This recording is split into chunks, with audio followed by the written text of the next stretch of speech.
Hi, this is Phil, and I'm here to tell you all about the Capes and Lunatics Patreon.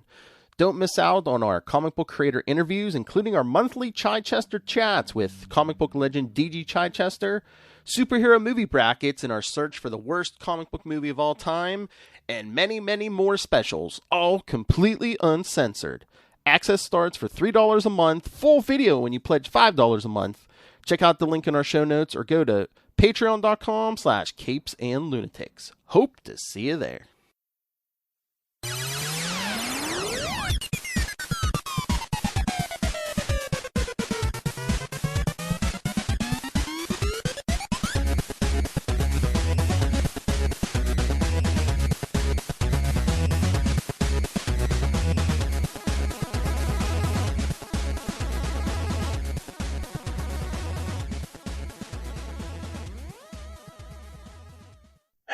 Cats and kittens, and welcome once again to Superconnectivity. I'm your host, Charlie, the Professor Esser, and with me, as always, is my skinny rich friend. It's Mozz. Welcome, Mozz, to the first episode of 2023 of Superconnectivity. And Happy New Year's to all of you out there. Hope you all are on your way to a wonderful, productive, wonderful, and happy New Year.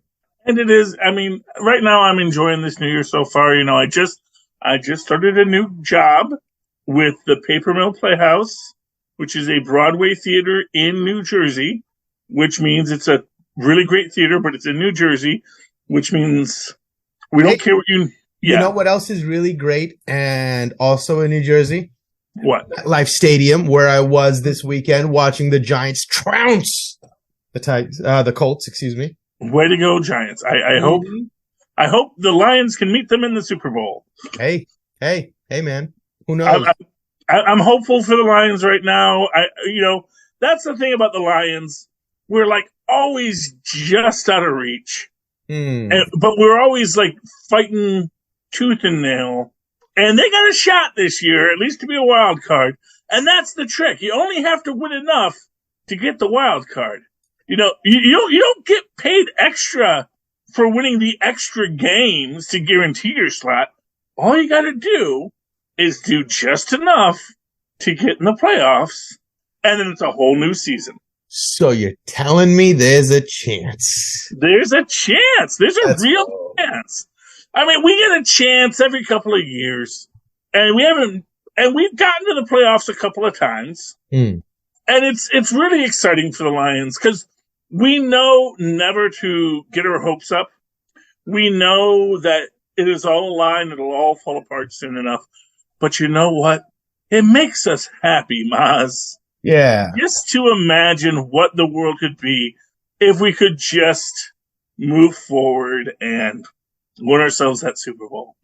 And actually, that's the curse of the Lions. They actually do have a curse. They have a curse placed on them by one of their guys who got traded after they won the World Championship the year before the Super Bowl. Oh, wow. Yeah, the year before the Super Bowl, the Lions won the World Championship. Huh. And that was the year before they rebranded it as the Super Bowl. And they traded like their best player, whose name I forget. But he said, you know what? Lions making a big mistake trading me. They will never win another championship. Oh. Because they're making these bad moves, which is a legitimate statement to make, and we have not won one since. And it used to be like there was a couple other teams that had never won a Super Bowl. It was like the Browns and the Bengals, and there were a couple teams, and now I think the Lions are the only one left, except for like expansion teams that just showed up, Right. We haven't won one either. It's like, okay, man. First time? Yeah, first time. But that's the Lions, man. But the thing is, we get our hopes up so much. And that's the thing about being a Lions fan. That's the real truth of being a Lions fan. I think it's also like you get to celebrate how much misery you put up with, right? As a sports fan, you get to say, man, I was there suffering. Because when it does happen, man, you get to claim that right to celebrate so hard. Exactly. I mean, that's that is why I don't, I have a hard time rooting for teams that win all the time. Uh-huh. Because at a certain point, you're like, man, you like, didn't you just win this? And it's like, it's good that you're winning. We're very happy that you're winning, but there's no passion involved in rooting for them. And that's not to dissuade you if you want to root for the Yankees or any other team. It's. But have you struggled for your team? Exactly. In Detroit, you haven't. So your celebrations are very surface. There's nothing beneath them. There's nothing behind them. And you will forget about this celebration tomorrow. It won't mean a thing to you tomorrow because you're not a real fan. And that's the thing. Maybe I'm going too far. Well, here's what I'm going to say. There are no angrier fans than fans whose teams win all the time who then lose. And it's like, when you're a Lions fan, when you're a Tigers fan, like Tigers, we do win the World Series generally every 20 years. We know that we're going to, every 20 years, we're going to get back there. Usually we're hopeful it's going to be a year that rhymes with 4. So we're going to say the Lions roar in something 4, or the Lions are great in something 8. We know those are our shooting for years. So, hey, Lions roar in 2024. You watch for it. As with Tigers roar, Although I will say those insufferable fans, it's much more fun to watch them twist under the thumb, Oh, yeah. Well, because they all leave. That's the thing. It's like no one is faster to desert a team than a Yankees fan.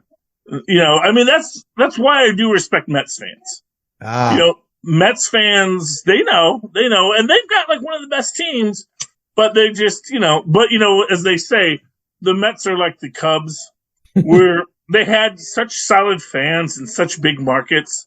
They didn't have to win. They didn't have to invest in winning because their paraphernalia was selling just fine. Like the Knicks. Yeah, The good old Knickerbockers. Yes.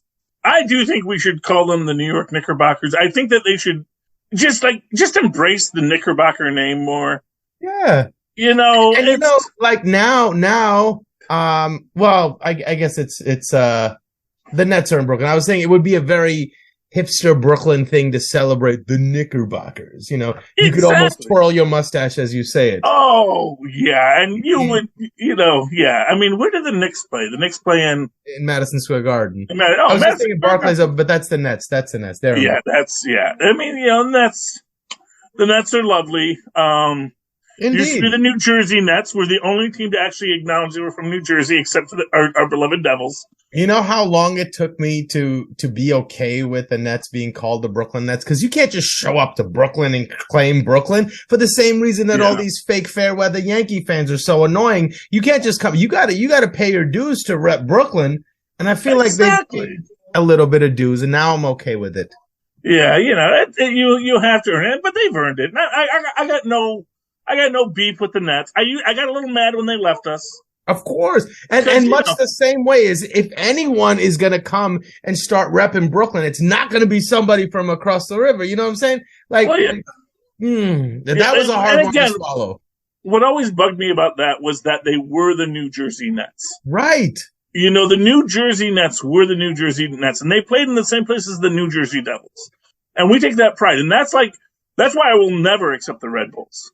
Because the Red Bulls have only played in New Jersey, and yet they call themselves the New York, New Jersey Red Bulls. And I'm like, no. It's bad enough you're named after a soft drink, man. The only thing that could make me respect them is if they decided to call their stadium Pele Stadium. And let's give it up for one of the greatest soccer players in human history.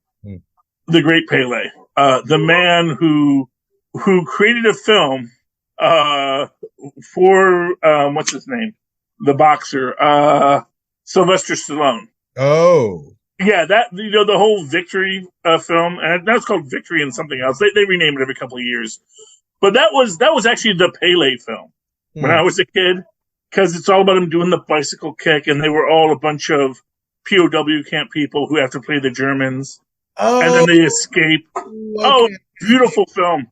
It's a great film. It's really one of the few times where Sylvester Stallone really got to act, and he does a great job acting. And he makes this whole point. I'm Italian. Of course, I know how to play soccer. And he does a lot of scenery chewing. He does a lot of improv. I don't know if he does a lot of improv work, but he does a lot of talking as he works, which is really nice. And so that it's a good film, but really, Pele was the star of that, because that was before any of the other people in it were stars. And Pele, this was his big break into acting. Wow. And he's fantastic in it. But of course, what most people don't know is that Pele, when soccer was first making its big Major League Soccer, but it actually was called like US, it was something else, but he played for the New York Galaxy. Who did? Pele. What?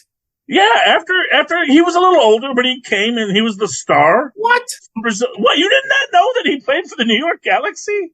No. Yeah, I mean, it was sort of like when, what's his name, Beckham came and played. Yeah, I heard about that, but like... For California, yeah. Well, dude, not for nothing, this was like late 70s, you might have been 2 at the time. Wow. Oh. Yeah. The New York Galaxy have been around since the 70s? Well, I mean, yeah, actually. I mean, technically, yes. I mean, sort of one of those names, like, like so many other, you can have a team called the Senators. It doesn't mean it's technically the same Senators. But yeah, the Galaxy. Okay. All right, fair enough. But that was a name. And so they called themselves the New York Galaxy. Wow. And that was like the big Premier League of the U.S. And they got Pele. They paid Pele a bunch of money to come here. And he said, yeah, sure, man, pay me a lot of money. I'll live in New York. Hey, I mean, Ronaldo's doing the same thing with Saudi Arabia. I mean, get it where you can get it, right? Well, and for what it's worth, that's actually that's both how you build your own franchise up and you exist within, the infrastructure. And, it's always guys that are like at the top of their game. So they're used to getting paid a lot of money, and then they get paid a lot more money to come someplace that just has money to throw at them. That's all we're offering. We don't have a fan base, don't have anything, but here's lots of money for you, sir. Please come and play your footed ball for us. And so that's a lot of fun. Yeah. Well, that has been Charlie the Professor Esser with sports. Now back to you with the weather, Don. Oh, crazy weather. By the way, speaking of which, we are once again in like the 60s in January. Oh, in New Jersey. I'm enjoying it, man, because it was below freezing for a whole week, and now it's nice, and then next week we get to go back. So my advice is enjoy it while you can, man. But I don't know, man. I get really worried every time we have here's the thing. Yes, of course. We get more and more heat waves in the winter. Of course. Than we used to. And look, I live in a northern clime. Honestly, we could move to a nice temperate tropical zone and oh my goodness, it's 100 in the summer. I'm not going to worry as much. But every so often I'm thinking, well, yeah, okay, it's great that I have a nice shorts day in January. But, I know that's going to come back and bite other people around the world. And ourselves, too, for sure. But at the same time, I mean, what measure of control do I have over any of it? I'm not going to let it ruin my day. Yeah, that's true. I mean, and we can't. That's the thing. We have to deal with it, but maybe I should let it ruin my day. Maybe we should all be angry and miserable all the time, but that's no fun. No, there's as always, we can go to our good friends, the Germans. There's a word called Spritzagast. And Spritzagast means when your joy comes at a impending tragedy. So it's like... Spite of it or due to it? I'm sure there's variations on how the word is evolved. But I first looked that up because I knew the Germans would have a word, and Spritzagast is pretty much the word for when things are going great and you're really happy, but you realize, oh, this is going to cost someone else poorly. Like I'm going to succeed. It's like when you win a big hand at poker and you realize, oh, that was your college fund you bet, didn't it? Yeah, sorry, dude. Yeah, I guess the only comfort is Like, I didn't do it, so, Well, yeah, I mean, that's the thing. That's the thing. It's like, I mean, arguably none of us did it, although we all, we live in the milieu. And the milieu is wonderful. We've gotten to a great spot. Now it's like we got to figure out what are the things we can do that will keep the planet from dying horribly, but also not dramatically prevent me from making podcasts. Right. The thing. The place I've come to in life is that I know that it's not in my control, so I don't have to feel any guilt over it. Guilt is a monster, man, and I don't need any more of it in my life than I already have to contend with. So, fair enough. Any place where undue guilt is trying to be pressed upon me, I'm like, get that out of my face, man. I have no time for that. I've got enough of my own to deal with. And do you know what? I think that's fair, so long as you're not actively seeking. Right. Anyone? It's like what's that Andrew Tate guy? Mm-hmm. And I love that. I just love the karmic plotline of that, which is, he goes to just for no reason and not for nothing. The man had warrants, and he knew he had warrants. And this is how you know that guy had to be rich, because he doesn't know what it means to have warrants. It's like in a country where all that means is a check at the end of your dinner, Yeah, well, yeah, until people start looking at you. Right. No, but he's out now, and that thing is behind him already. Yeah, well, we'll see. We'll see how it plays. I mean, either way, I see it. You see, the internet doesn't give you all the information. That's okay. We all got so excited in our Schadenfreude. Another great word from the Germans. I learned that in the office. Yes, we didn't look deeper to learn that. He paid his fines. He got out. Well, I don't know if they paid his fines, but they found out that, what was claimed to have happened probably wasn't what it looked like. I don't know. That's, who's the guy? The guy who peed on the people. I forget R. Kelly? R. Kelly, yeah. Mm-hmm. It sounds like some R. Kelly stuff, so, It honestly, it was made to sound that way, but I don't think that's what it was at all. Yeah, I mean, yeah, you can pay people to act in a certain way and to do certain things. And not for nothing, I'm not going to fault anybody's kink if that's your thing. If that gets you across the goal line, I understand it, and I understand that sometimes, we're a family show, so I'm not going to go into it. But sometimes when you're seeing someone suffer, it isn't so much that you want to see them suffer, but you enjoy the visceral experience of suffering in the sense that you want to feel that suffering, which is, it's a very complex emotion, and you can pay a dominatrix, $100 or so, few bucks a month, and they will more than happily let you explore that experience in a nice, safe, legal way. Which is what his previous controversy was about. Yeah, well, whatever. I'm just saying, don't tweet at Greta Thunberg. Because what's the purpose? What's the purpose of making other people mad? Right. If you have that is his only purpose. Well, yeah. That's a whole other thing, because that is about the diminishing returns of a business model based upon excitement. Yeah. And I think this is part and it's also reading the market, right? There's so much nonsense on one side, and it creates the room for nonsense on the other side. Yeah. So it's all reactionary, and the more nonsensical each side gets, the more nonsensical the reaction to it will get, and that's yeah. But there's actually a deeper aspect, which is, I think, the business aspect. So, and this, I think, this is, and I'm going to have some mild Musk criticism. But I'm not actually criticizing Musk. But what I'm going to point out here is that effectively Musk's customers are not the people who purchase his products per se. Musk's customers are the people who invest in Musk. He says, these are my ideas, and this is what I want to do next. And the problem is, and every businessman starts that way. Every businessman says, I've got this radical idea. Here's what I want to push. Here's how I want to get the investment moving forward.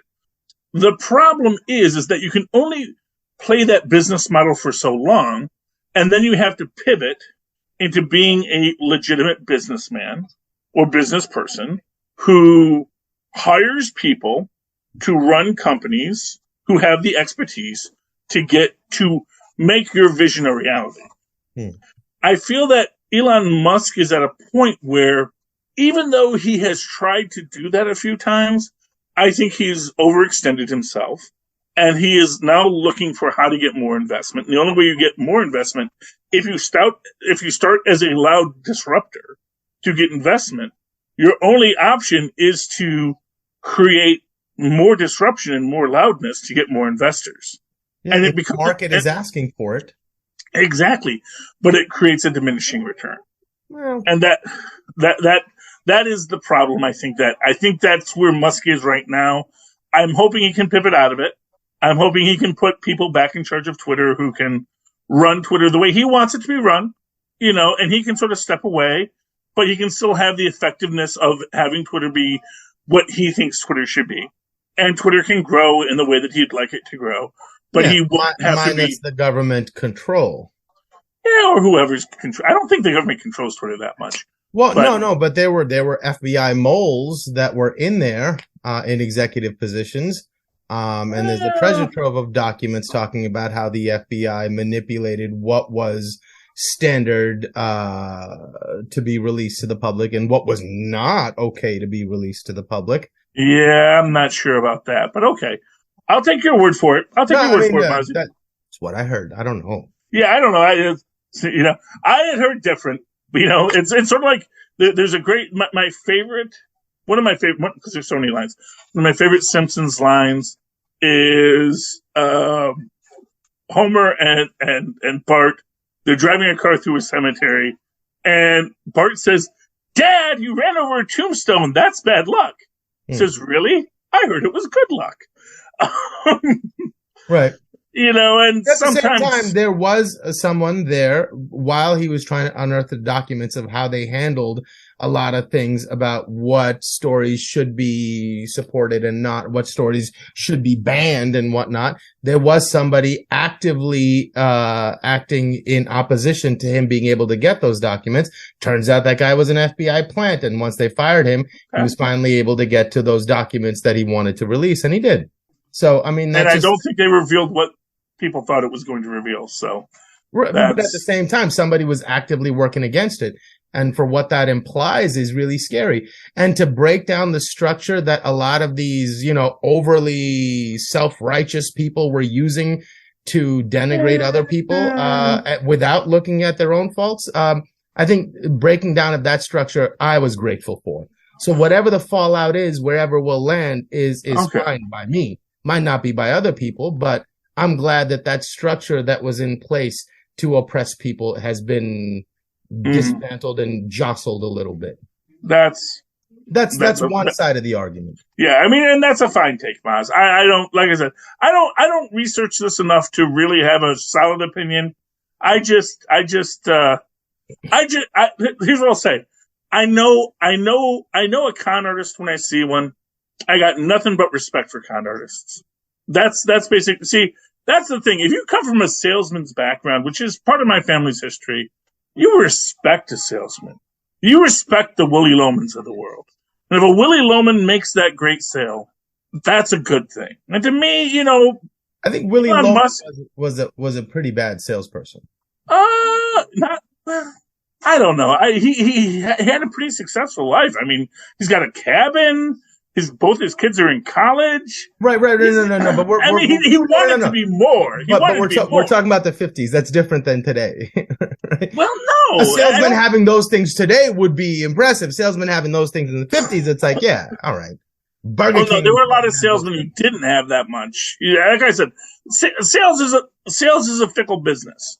And sales, and this is the thing, this is why I'm not in sales. My mom loves sales. Sales is a great business, but you got to be ready to ride it. And it is a business that's going to have its ups and its downs. And I don't see anything wrong with being a salesperson, but it's just to understand that, a salesperson is a different job than an engineer, than a different job than a a builder of bricks and mortar, and you get paid differently and it's a different scale, but, you do bring a good thing to the world in being a salesman. So, the deeper Byzantine politics of the world, I don't know. But I will say, I think Musk needs to reframe his sales pitch so that he can get back to selling things that make him money and make the world a better place. He's still doing that. He just launched 114 satellites into the sky the other day. Right? Business is moving on as usual. It's not as bad as... Well, his businesses are. He himself has lost a lot of money, but that's okay. Yeah.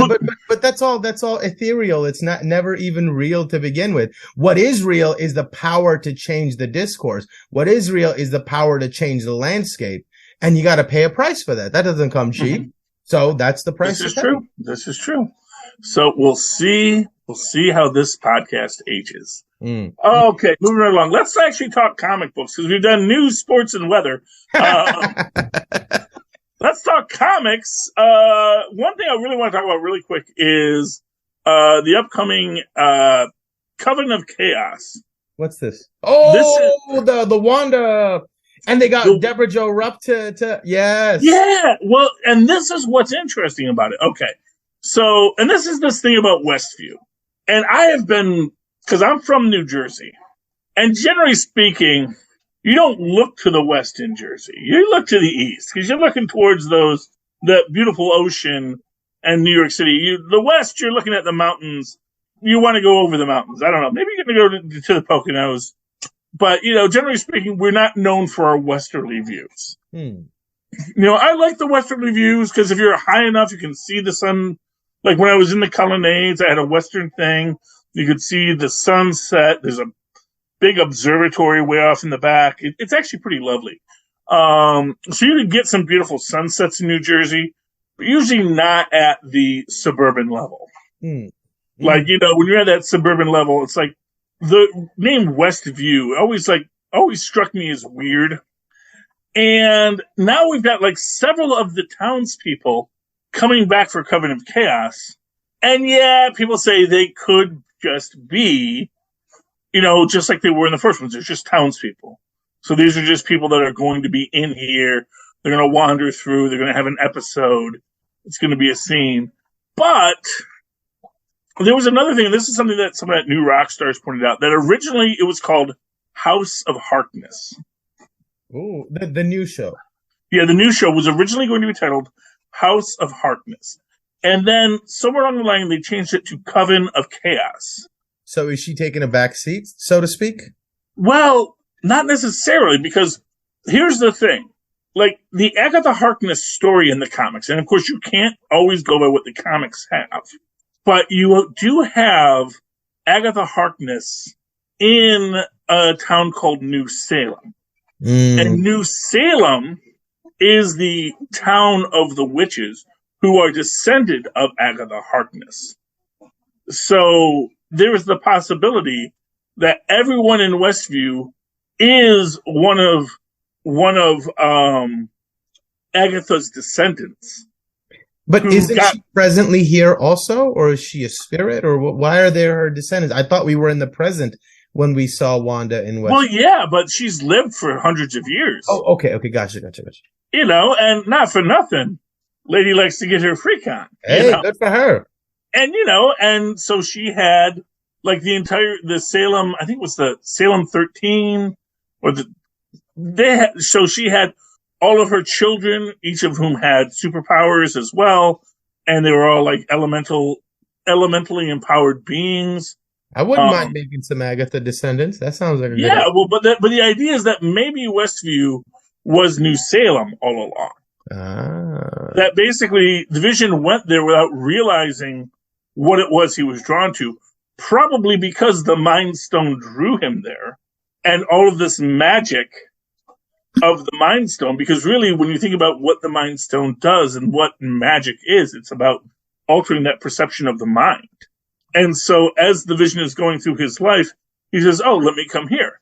And he buys the plot and he starts building his home for his also empowered by the Mind Stone wife, to bring her into this world because he was drawn there by the stones and by all this stuff. And this is the entire plan. But of course, then his minds don't get tripped out, yada, yada, yada.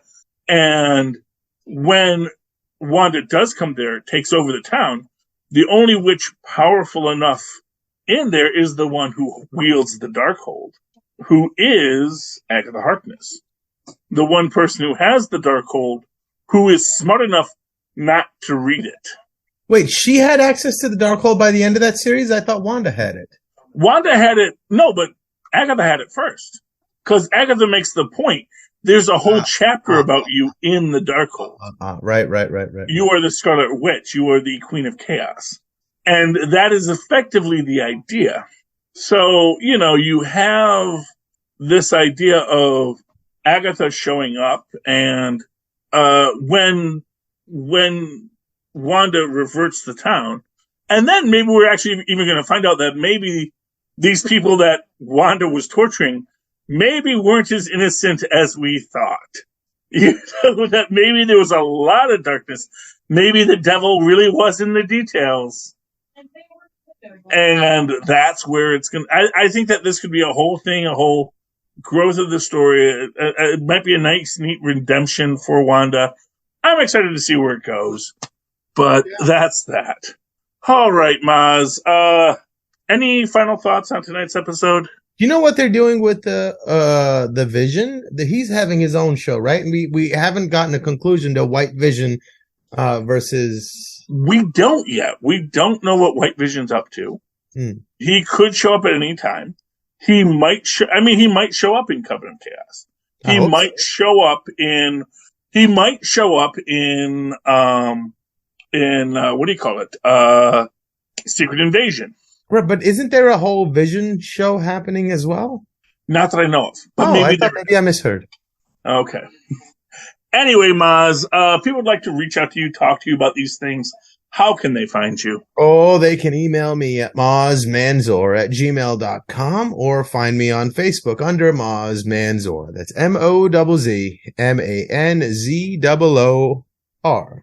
And likewise, go to Linktree, LINKTRE, linktr.ee. /CapesandLunatics to look for all of our merch, all of our shows. You can call us at 38. I forget the number, but it's 38 Capes. And of course, write to me in the old-fashioned email way that our mothers and fathers once did at superconnectivityblog@gmail.com. That's superconnectivityblog, all one word, @gmail.com. And of course, follow me on the Twitter when I live tweet things when I feel like it at Charlie Esser. That's CharlieEssser. Look for the 2 E's in the middle. For quality. Thank you, Mozz. Thank you for joining us once again this week. Dear friends, please come back again next week and super connect with us again. Good night.